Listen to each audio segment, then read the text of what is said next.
Hi అందరికీ praise the lord. Already thumbnail చూసే ఉంటారు. సో, నేను దేని గురించి మాట్లాడుతున్నానో మీకు ఆల్రెడీ అవగాహన వచ్చే ఉన్నది అని నేను అనుకుంటున్నాను.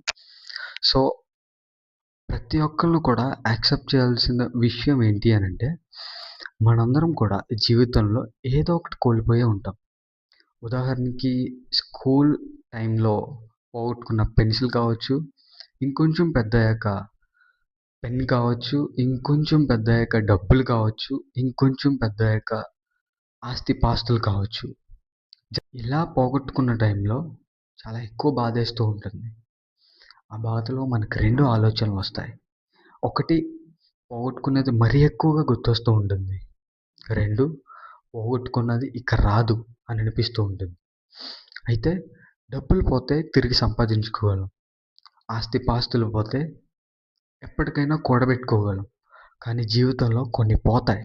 అవి ఇక రావనిపిస్తుంది. ఉదాహరణకి ఫిజికల్‌గా కావచ్చు, మెంటల్‌గా కావచ్చు. మీకు అర్థమైందని ఆశిస్తున్నాను. అయితే జీవితంలో కొన్ని పోతాయి. అవి ఇక రావు అని అనిపిస్తూ ఉంటుంది.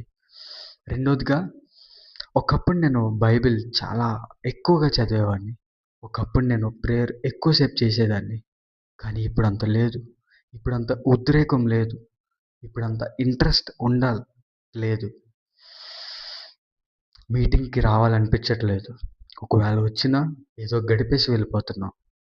జనరల్‌గా ఈ మాటలు ఉపయోగించారు అంటే మీరు భక్తిని కోల్పోయారు.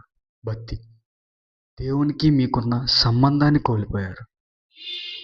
అయితే మన మధ్య ఉన్న ప్రశ్న ఏంటి అంటే, కోల్పోయిన ఈ భక్తి తిరిగి వస్తదా?